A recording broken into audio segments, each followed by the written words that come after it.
చాలామంది అడుగుతున్నారు. నేను ఎన్నో కంపెనీస్‌కి అప్లై చేస్తున్నా. ఏ కంపెనీ నుంచి నాకు ఇంటర్వ్యూ షెడ్యూల్ అవ్వట్లేదు.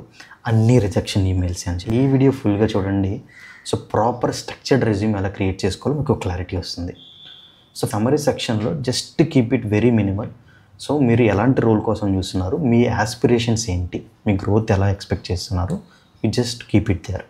అండ్ నెక్స్ట్ వచ్చేసేసి అందరూ తెలియకుండా ఎడ్యుకేషన్ పెట్టేస్తారు. సో, ఇక్కడ మెయిన్‌గా ఏంటంటే first 2 sections of your resume talks about what is your skills, what have you done. So, కాబట్టి don't put your education there. దాని ప్లేస్లో ఏంటంటే మీకు ఆల్రెడీ ఏదైనా ఇంటర్న్షిప్ ఎక్స్పీరియన్స్ ఉంటే ఏం నేర్చుకున్నారు, అది ఈ జాబ్కి ఎలా సూట్ అవుతుందో ఆ ఇన్ఫర్మేషన్ని చాలా డీటెయిల్గా పెట్టండి. ఒకవేళ మీకు ఇంటర్న్షిప్ ఎక్స్పీరియన్స్ లేకపోయినా కీప్ యువర్ స్కిల్స్. సో, ఇక్కడ స్కిల్స్ని 2 వేస్గా మీరు పెట్టండి. One is your technical skills.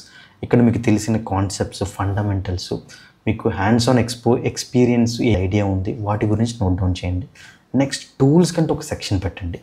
చాలా కంపెనీస్ ఏంటంటే ఈ క్యాండిడేట్కి ఎన్ని టూల్స్ ఐడియా ఉన్నాయి అనేది కూడా ఎక్కువ చెక్ చేస్తూ ఉంటారు. అవి మెన్షన్ చేయండి. Next projects. సో, ఇక్కడ వచ్చేసేసి మీ ఇంజనీరింగ్ ప్రాజెక్ట్స్ పెడితే it's never going to work. Okay, లేకుండా లెట్స్ సే మీరు ఇప్పుడు ఒక యాప్సెక్ రోల్కి అప్లై చేస్తున్నారు. సో, ఇక్కడ ఏంటంటే ఈ యాప్సెక్ రిలేటెడ్ లెట్స్ సే మీరు బగ్ బౌంటీ ప్రోగ్రామ్స్ చేస్తున్నా కానీ, లేకపోతే మీరు ఏదైనా వల్నరబుల్ మిషన్స్ ఆర్ సిటిఎఫ్ చేస్తున్నా కానీ, అలాంటివన్నీ కూడా మీరు ప్రాజెక్ట్స్లో మార్క్ చేసుకోవచ్చు. And right then you mark your ఎడ్యుకేషన్లో కూడా అందరూ ఎల్కేజీ నుంచి స్టార్ట్ చేసి ఇంజనీరింగ్ వరకు పెట్టేస్తారు.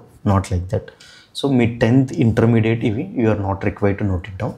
మీ ఇంజనీరింగ్ ఏదైతే ఉందో ఇంజనీరింగ్ గ్రాడ్యుయేషన్ ఇయర్, ఏ బ్రాంచ్, ఏ స్పెషలైజేషన్ నోట్ డౌన్ చేస్తే సరిపోతుంది. దాని తర్వాత సర్టిఫికేషన్స్. సో, చాలామంది అంటారు నాకు సర్టిఫికేషన్స్ లేవు, ఈజ్ ఇట్ మ్యాండేటరీ అని. Not at all required. మీరు ఏదైనా వర్క్షాప్స్ అటెండ్ అయినా so will get participation certificate. అలాంటి సర్టిఫికేట్స్ మీరు మెన్షన్ చేసుకోవచ్చు. ఏదైనా యుడెమీ కోర్సెస్లో ఎన్రోల్ అయినా కానీ ఆ సర్టిఫికేషన్స్ కూడా మీరు మెన్షన్ చేసుకోవచ్చు. ఈ సెక్షన్స్ ఇలా డీటెయిల్గా మీరు పెట్టి ఒక రెజ్యూమ్ స్ట్రక్చర్ చేస్తే డెఫినెట్గా రెజ్యూమ్ అనేది రిక్రూటర్స్కి ఇంప్రెసివ్గా ఫీల్ అవుతారు. On top of all that you should maintain the ATS score. Job description ప్రకారం మీరు దాన్ని క్రాఫ్ట్ చేసుకుంటూ ఉండాలి. ఒకే రెజ్యూమ్ పెట్టుకొని అందరికీ మీరు పంపించకూడదు. సో, ఓన్లీ దెన్ మీ రెజ్యూమ్ వైపు ఎటువంటి ప్రాబ్లం ఉండదు.